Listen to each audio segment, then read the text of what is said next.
Hi again, everyone. My name is Nina Torres, and the current event topic I chose is human trafficking.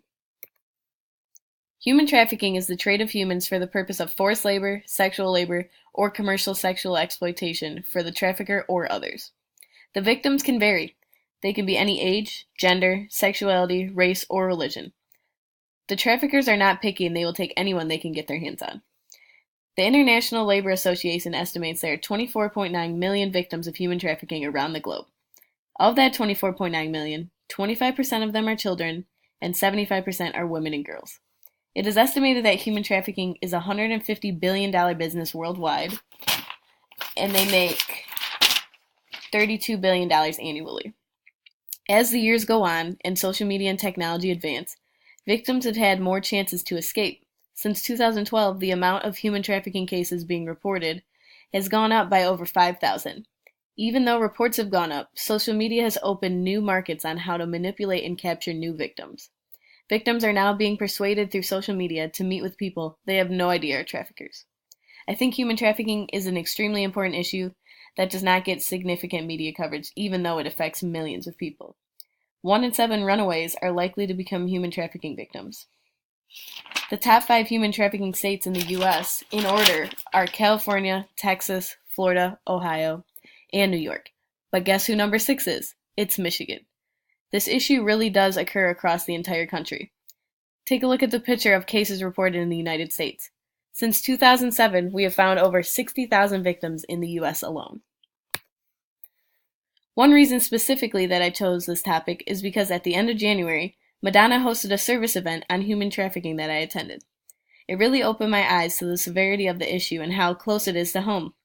For the event, we labeled 5,000 bars of soap to help spread the human trafficking hotline and text line. The director of the event shared some stories on how the soap has already helped many people's lives. The nonprofit organization takes the labeled soap and gives it to common places where trafficking has been reported. This includes hotels, motels, and they are also given at large events. Sadly, there are not many ways to prevent human trafficking. However, we can report suspicious activity, volunteer and support anti-trafficking organizations, and ultimately be well informed and inform others. Some of the most trafficked countries are Belarus, the Central African Republic, China, Iran, and Russia. Many victims of human trafficking are taken across borders, and that includes to and from the United States. In recent years, there has been a lot of help offered to the victims, like survivor clinics, mentor programs, ambassador programs, counseling, and many other support systems to help the victims feel part of society again and rebuild their lives. Human trafficking was not noticed as an issue to the United Nations until the year 2000. U.S. federal laws have been changed, but without changing state laws, addressing and combating human trafficking becomes very difficult. This says a lot about where the issue stands and also proves it does not get a lot of media coverage.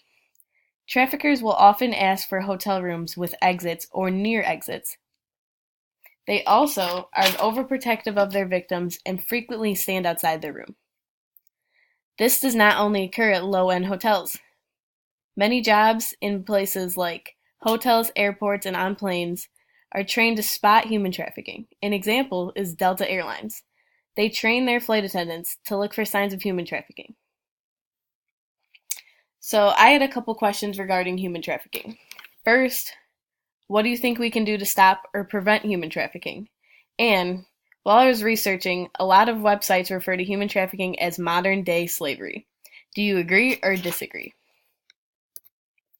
Here are my references, and thank you for watching.